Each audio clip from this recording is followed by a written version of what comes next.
Ijtimoiy tarmoqlarda mening shifokorim deb qidiring. Shifokoringizni tanlab, o'z savollaringizni yo'llang. Mening shifokorim loyihasi. Loyihaga Mustashfo diagnostika markazi asos solgan. Doktor, yuragim tez uryapti. Bu muhabbatmi yoki kardiologga kelish stressimi? Nima bu? Bo'lishi mumkin muhabbatdan ham, kardiologik kasallik hisobiga ham bo'lishi mumkin. Muhabbat adrenalin chiqarib, bu yurakni tezlashtirishi mumkin. Agar odam o'zida muhabbat sezmayapti, lekin yuragi tez urayotgan bo'lsa, albatta kardiologga murojaat qilish kerak. Chunki bu kardiologik kasallik hisobiga bo'lishi mumkin. Buning uchun bemorda birinchi navbatda tekshiruvlardan o'tkazish kerak. Sizda qanaqa tekshiruvlar bor? Bizda kardiologik funksional tekshiruvlar barchasi mavjud. Agar kelishsa yotib davolansa ham bo'laveradi. Bemalol. Juda ham soz. Sharoitlarimiz bor. Mening shifokorim loyihasi. Loyihaga Mustashfo diagnostika markazi asos solgan. Navbatdagi savol, qon bosimim pasayib ketdi. Demak, endi ishlashni to'xtatib dam olsam bo'laveradimi? Qon bosimi pasayishi surunkali charchoq natijasida ham yuzaga kelishi mumkin. Bu vaziyatda tekshiruvlardan o'tiladi. Agarda qon bosimini tushishiga jiddiy biror sabab topiladigan bo'lsa, sababni bartaraf qilish chorasi ko'rish kerak. Agar jiddiy sabab topilmaydigan bo'lsa, bu surunkali charchoq bilan bog'lash mumkin. Unda albatta dam olish tavsiya qilinadi. Mening shifokorim loyihasi. Loyihaga Mustashfo diagnostika markazi asos solgan. Sport bilan shug'ullanib, yurakni chiniqtirish kerak deyshadi. Meni eng sevimli mashg'ulotlarimdan biri sport emas, Instagramda o'tirish. Bu like bossam sportga kiradim. Majoziy ma'no bilan aytganda, ijtimoiy tarmoqlarning ham yurakka zarari bormi? Ijtimoiy tarmoqlarni agarda me'yordan ortiq foydalanish yurakka zarar keltiradi. Ortiqcha informatsiya doim zarar. Instagram yoki boshqa ijtimoiy tarmoqlarda uzoq vaqt o'tirish, kam harakatlilik yurak qon tomir tizimi kasalliklari uchun xavf omillaridan biri hisoblanadi. Mening shifokorim loyihasi. Loyihaga Mustashfo diagnostika markazi asos solgan. Shokolad iste'mol qilish, umuman shirinlik iste'mol qilishni yurakka foydasi bormi yo zarari bormi? Hamma narsani ozi shirin. Me'yorda oz miqdorda qabul qilinsa foyda. Agarda me'yordan orttiriladigan bo'lsa, bu zarar. Lekin umuman olganda foydasi ham bo'lishi mumkinmi shirinlik? Umuman olganda oz miqdorda foydasi bor. Mening shifokorim loyihasi. Loyihaga Mustashfo diagnostika markazi asos solgan. Xo'p, doktor, yurakni sog'lom saqlash uchun sevib qolmaslik kerakmi? Muhabbat doim foydali.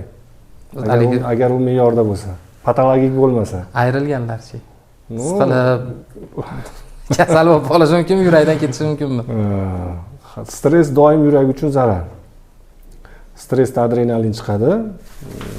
Adrenalinning me'yordan ortiqligi yurak qon tomir kasalliklariga olib keluvchi xavf omil hisoblanadi. Mening shifokorim loyihasi. Loyihaga Mustashfo diagnostika markazi asos solgan. Musiqani yurakka foydasi bormi umuman olganda? Musiqani yurakka foydasi bor. Qanday ilmiy asos bo'lishi kerak? Ilmiy asosi bu markaziy asab tizimini tinchlantiruvchi ta'siri bor. Markaziy asab tizimi tinchlanadigan bo'lsa, o'z-o'zidan tanamizda zararli gormonlar miqdori kamayib, foydali gormonlar miqdori oshadi. Bu tanamizni sog'lom bo'lishiga sharoit yaratadi. Demak, musiqani ham inson organizmiga klassik musiqa bo'lsa. Siz muzika eshitib turasizmi kardiolog sifatida? Kam. Bemorlaringizga tavsiya qilasizmi yo'qmi? Tavsiya qilaman. Juda ham soz. Qon bosimi haqida shuncha gap bor, lekin stress bilan yashashga bosim yo'qmi? Tushunarsiz savol. Mening shifokorim loyihasi.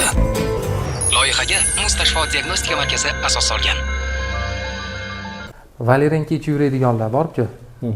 Bunga nima deysiz? Qanaqadir doktorlar o'z valerianka tavsiya qiladimi? Valerianka bu tinchlantiruvchi ta'sirga ega bo'lgan dori vosita hisoblanadi. Ko'p holatlarda o'zimizdan foydalanamiz tinchlantirish maqsadida. Bu foydali, vaqtida o'rinli va kerakli miqdorda qo'llanilsa foydali. Agar keraksiz va ko'p miqdorda foydalanilsa zararli dori. Mening shifokorim loyihasi. Loyihaga Mustashfo diagnostika markazi asos solgan. Turib yurak o'zidan o'zi tez urib ketadi-yu, hayajonlantirib bo'ladi. Bu qanaqa holat o'zi bu? Bu kasallikmi yo kasallik emasmi? Yurakni to'satdan tez urib ketuvchi kasalliklar mavjud. Bu yurakni organik kasalliklar turiga kiradi. Endi shuni nazarda tutilayotgan bo'lsa, bu holatda yurakni o'ta tez urib ketish holati, ya'ni paroksimal taxikardiyalar deydi. Bu kasalliklar mavjud. Endi ikkinchi holat bor. Emotsional holatimizga bog'liq ravishda yurakni tez urib ketish holatlari, bu psixologik holat. Endi haligi birinchi aytib o'tganimiz yurakni to'satdan o'ta tez urib ketish holatlari, paroksimal taxikardiyalar, bularning ham o'z navbatida turli xil shakllari mavjud. Endi buni diagnostik usullari bor. Oddiy EKGdan tortib elektrofiziologik tekshiruvgacha uni tekshiruvlardan o'tkazib turib, qaysi turligini aniqlab, shunga qarab davo muolajasi tanlanadi. Mening shifokorim loyihasi. Loyihaga Mustashfo diagnostika markazi asos solgan.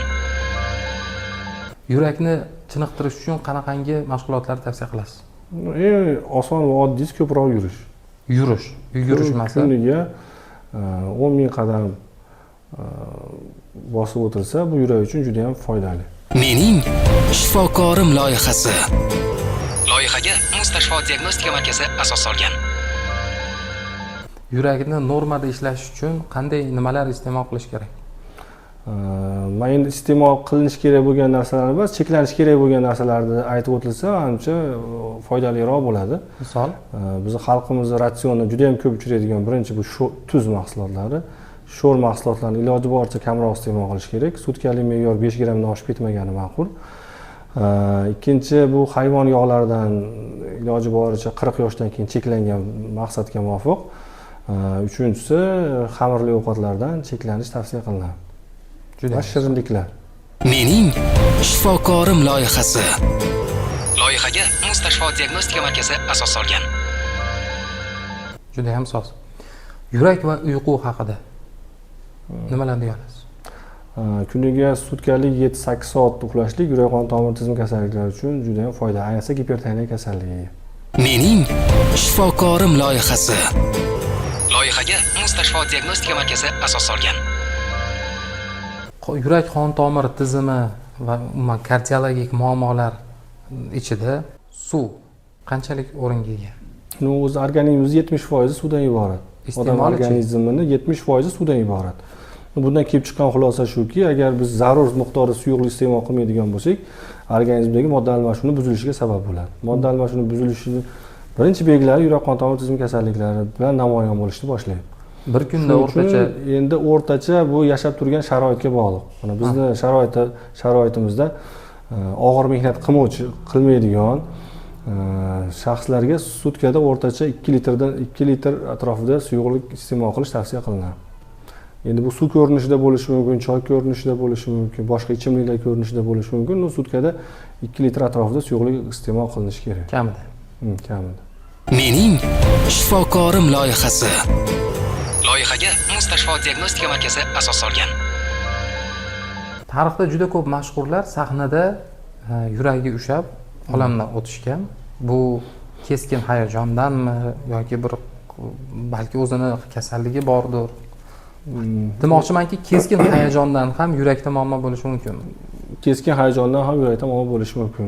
Yuqorida aytib o'tdik, hayajon adrenalin chiqishiga sabab bo'ladi. Adrenalin yurak qon tomir tizimi kasalliklarni provokatsiya qiluvchi, ya'ni qo'zg'atuvchi omillardan biri. Men shunday holatlarga duch kelganman, hatto tushidan qo'rqib ketib infarkt bo'lib qolganlar. Sabab odam qo'rqqan payt yoki hayajonlangan paytda yurakni tez urishiga sabab bo'ladi. Yurakning tez urishligi yurakning o'zini energiyaga va kislorodga bo'lgan talabini oshishiga sabab bo'ladi. Agar shu energiya bilan yoki kislorod bilan ta'minlovchi tizimda, ya'ni qon tomirlarida muammo bo'lsa, yurakni o'sha bor kasalligini yaqqonroq va kuchliroq namoyon bo'lishiga sabab bo'lishi mumkin. Mening shifokorim loyihasi. Loyihaga Mustashfo diagnostika markazi asos solgan. Yurak va qon tomirlar faoliyatini yomonlashishiga nimalar sabab bo'lishi mumkin? Endi yurak qon tomir tizimi kasalliklariga olib keluvchi asosan 2 xil omil ajratilgan. Boshqarsa bo'luvchi va boshqarib bo'lmaydigan xavf omillari. Boshqarib bo'lmaydigan bu yosh, keyin nasliy moyillik. Boshqarib bo'luvchi omillari bor. Bu zararli odatlarimiz.